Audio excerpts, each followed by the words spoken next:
Soy el doctor Claudio Chiarella y en esta oportunidad les voy a hablar de las fracturas de los miembros inferiores. Vamos a dividirlas en 3 charlas.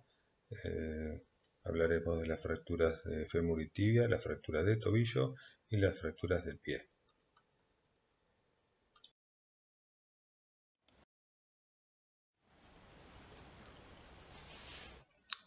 Comenzando por la fractura de fémur y tibia, podemos mencionar en su etiología un mecanismo directo y un mecanismo indirecto. Dentro del mecanismo directo encontramos lo que son de alta energía, mayormente por accidentes de tránsito o caída de una gran altura. El patrón fracturario son fracturas segmentarias o con gran conminución. Pueden darse fracturas transversas también, con gran desplazamiento. Evaluar en estos casos un cuadro compartimental que pueda darse por este trauma de alta energía. Los de baja energía suelen dar un patrón fracturario de fracturas oblicuas cortas o transversas, pueden tener un tercer fragmento, puede estar asociado a compromiso de partes blandas. En cuanto a las penetrantes, son provocadas por heridas de armas de fuego, puede generar un patrón fracturario conminuto y esto es variable, no siempre lo da de esa manera. Una mención aparte de las fracturas que se dan en la diáfisis del peroné por un traumatismo directo sobre la cara lateral de la pierna. El mecanismo indirecto en la pierna, como ejemplo, se da por torsión cuando el pie está fijo, hay una caída de una pequeña altura, el pie fijo y rota, puede darnos una fractura de tipo estiroidea que no está desplazada generalmente y tiene un compromiso menor en las partes blandas.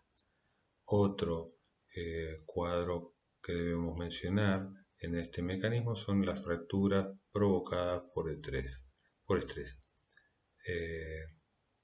Esto se va generando por microtrauma y el acúmulo de ese entrenamiento en deportistas o en reclutas puede provocar fracturas por estrés.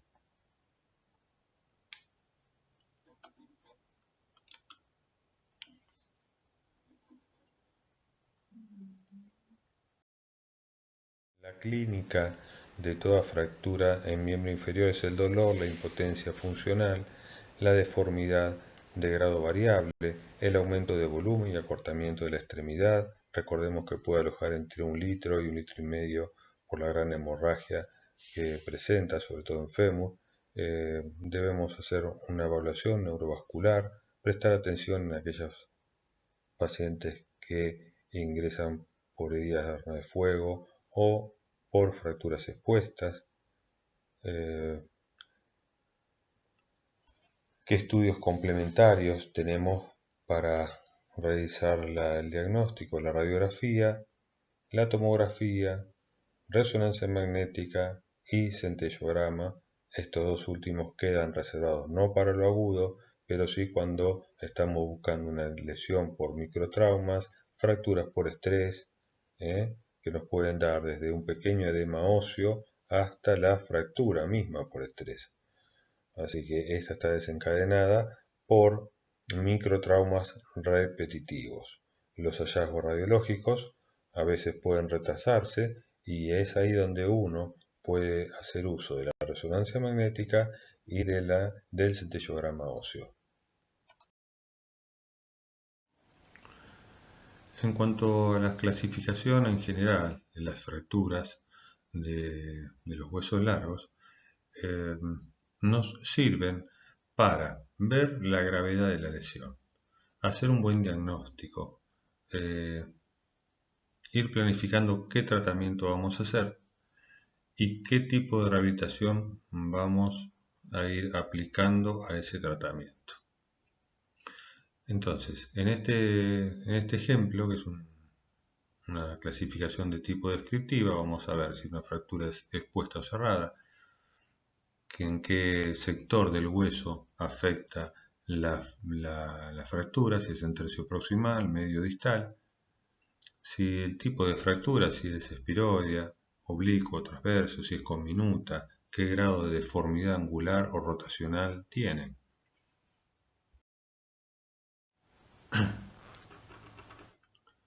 Esta diapositiva, donde le muestro la clasificación universal ideada por la Asociación para el Estudio de la Osteosíntesis, en esa sigla AO, asigna un número a los huesos y una letra al tipo de fractura, y así lo va dividiendo y subdividiendo en diferentes grupos. No es obligatorio que sepan esto, sí tener una noción de qué tipo de clasificación se usa actualmente en traumatología. Vemos diferentes tipos de trazos fracturarios. Comenzando por la primera radiografía, vemos un frente y un perfil con una gran conminución producto de una herida de arma de fuego. Segunda radiografía, vemos ya el fémur en tracción esquelética de esa misma fractura. A continuación vemos otro tipo de fractura de alta energía provocada por un proyectil, también con gran conminución. Otros patrones fracturarios, una fractura de tipo espiroideo. Vemos también una fractura transversa con un tercer fragmento, una fractura oblicua larga y una fractura en tercio medio con un tercer fragmento en tipo ala de mariposa. En cuanto a tratamiento, hablaremos brevemente de lo que es un tratamiento incruento y posteriormente de lo que es tratamiento quirúrgico. En su inicio, el tratamiento pasa por su etapa incruenta, donde se lo estabiliza. En el caso de una fractura de fémur, tenemos el recurso de utilizar una tracción esquelética. Con ello tratamos de controlar la deformidad, disminuir los espasmos dolorosos, tratar de restablecer la longitud y el eje del fémur, y de esta manera minimizar la pérdida sanguínea. La tracción esquelética suele utilizarse previo a la cirugía. Lo ideal para realizar la cirugía es dentro de las primeras 24 o 48 horas. No es habitual que se dé en medios hospitalarios en ese tiempo. El tratamiento enyesado, prácticamente en desuso, está restringido a pacientes adultos cuya comorbilidad contraindica la cirugía.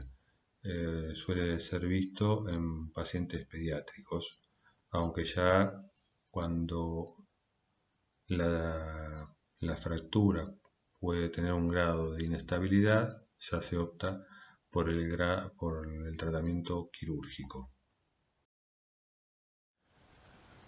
Hablando de los tratamientos cruentos o quirúrgicos, hablamos inicialmente del tutor externo. Así como anteriormente hablé de la tracción esquelética, uno puede estabilizar en forma temporal con un tutor externo una fractura, ya sea del fémur o de la tibia. En general suele usarse para fracturas expuestas. En politraumatismo, y aunque tenga fracturas cerradas, se le utiliza como estabilizador transitorio y para el control del daño, para mejorar su estado hemodinámico. Tiene indicaciones limitadas como tratamiento definitivo. Ventajas: la intervención es rápida, el hueso no sufre demasiada alteración en cuanto a su circulación, ya que la estabilización se hace mediante unos clavos, denominados clavos de Jan, que ya lo vamos a ver más adelante en una radiografía, y un tubo, en este caso, como ven en la fotografía, que va por fuera, y todo eso va montado sobre rótulas que se denominan, que van con tuercas y tornillos bien ajustados, para que el sistema quede bien fijo y el hueso no tenga movimientos. En este caso vemos un paciente politraumatizado con un tutor en la región pelviana y un tutor en cada fémur. El paciente tenía fracturas de ambos fémur y fractura de pelvis.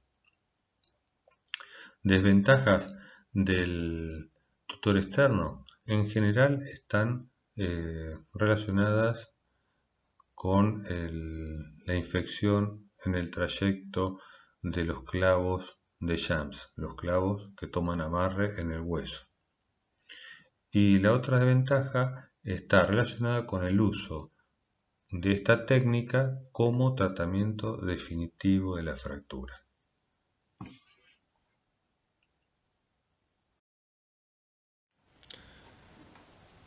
En esta radiografía podemos observar la estabilización mediante un tutor externo. Vemos una fractura en tercio medio, producto de una herida de arma de fuego. Observen todas las esquirlas y el parte del proyectil. Los clavos que ven amarrados al hueso se llaman los clavos de Jams.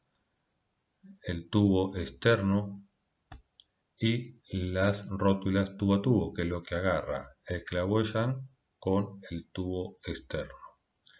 Si bien el montaje en el cual está hecho, en lo que les estoy mostrando, no es el correcto, cumplió su función hasta su tratamiento definitivo. Se le pudo dar el confort necesario. Vemos aquí cómo se rompió un clavo de Jams, el segundo mirando arriba, y cómo se fue doblando el primero también. O sea, no es el montaje ideal. En cuanto al tratamiento quirúrgico, la estabilización quirúrgica es el tratamiento estándar en la mayoría de las fracturas de las diáfisis del fémur. En lo posible, realizarlo dentro de las primeras 24 o 48 horas. La estabilización es muy importante en pacientes politraumatizados. Si bien en un inicio se puede estabilizar con el tutor externo, posteriormente se lo reconvierte con un elemento como el clavo endomedular. Por otro lado tenemos el clavo intramedular retrógrado que ingresa por la rodilla. Está indicada en fracturas bilaterales de fémur, pacientes politraumatizados, en pacientes muy obesos, en pacientes embarazadas y en aquellos pacientes que hayan sufrido algunas fracturas acetabulares o de caderas a nivel del cuello de fémur. Y también les hago mención en aquellos pacientes que tienen un reemplazo articular de rodilla y experimentan alguna fractura por encima de la prótesis, también puede ser colocado un clavo retrógrado. Continuando con los diferentes tratamientos quirúrgicos y elementos de osteosíntesis, tenemos la fijación con placas y tornillos. Este es un ejemplo de una fijación de placa condilia, que se llama. Ustedes ven que toma desde la diáfisis y tiene muchos tornillos en la región del cóndilo femoral. Hay otras placas que son rectas y son colocadas solamente en la diáfisis del fémur. Otro elemento de osteosíntesis, que son los clavos elásticos o flexibles, como se ve en la radiografía de abajo. Este tipo de clavos, que se usa mayormente en chicos y en algunos casos en adultos, constituye un sistema en el cual los puntos fijos corresponden a puntos de anclaje del mismo clavo al hueso. Hay un anclaje a nivel metafisario por donde ingresa, que ingresa por la parte distal, cercano a la rodilla, por arriba de la región supracondilia. Otro punto de anclaje es a nivel diafisario y otro punto de anclaje es a nivel del extremo cefálico o trocantérico.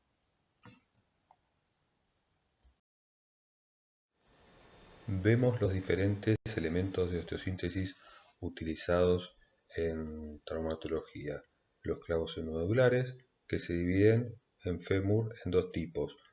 Unos anterógrados, que son los que mayormente se usan, que ingresan a nivel de la zona del trocánter mayor, y los clavos retrógrados que ingresan por la rodilla. También vemos la utilización de placas y tornillos para la reducción de las fracturas, y también pueden observar en la parte inferior e izquierda de la pantalla la formación del callo óseo de una fractura de fémur.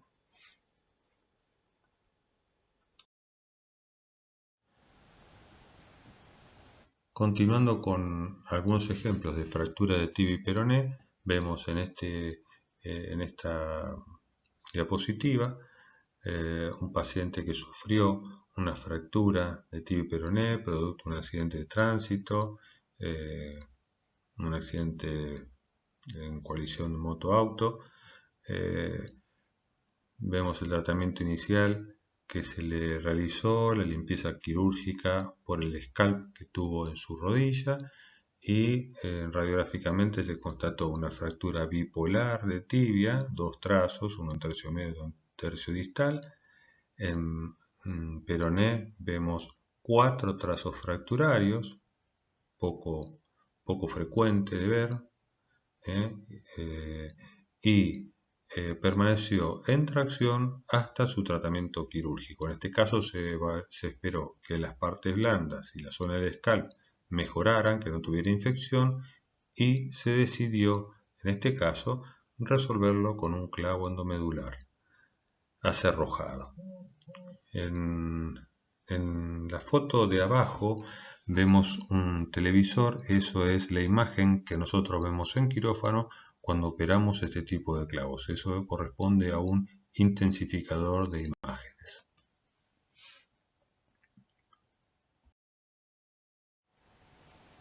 Otros ejemplos de fractura de tibia y peroné. Primera radiografía, vemos una fractura medio tercio distal de tibia y peroné con una resolución quirúrgica, utilización de placas y tornillos. En este caso se utilizó una estabilización también en peroné.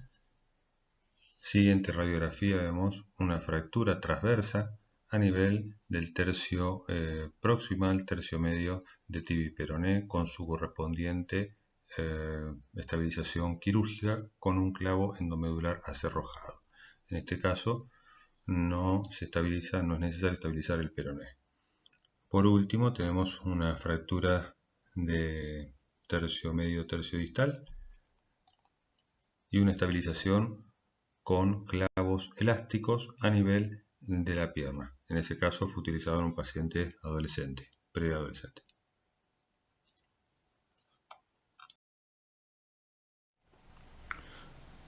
Vemos cómo en una fractura distal de pierna se utilizó un tutor externo y su posterior tratamiento definitivo con un clavo endomedular acerrojado.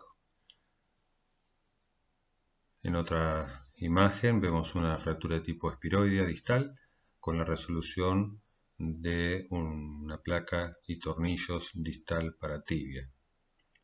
Como comentario les quiero dejar en claro que la colocación de los clavos de Jan no deben exceder demasiado la cortical opuesta, como ven en la placa inicial de ese paciente, aunque satisfactoriamente no dio ninguna complicación.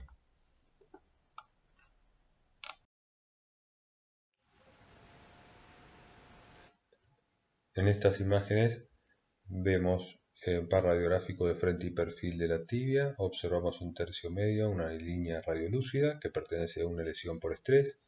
A continuación observamos un frente y perfil también de la pierna, donde observamos una fractura en tercio medio con un tercer fragmento, una fractura bipolar de peroné, su tratamiento definitivo con un clavo endomedular acerrojado solamente en la tibia. En el peroné, en este caso, no se hizo nada.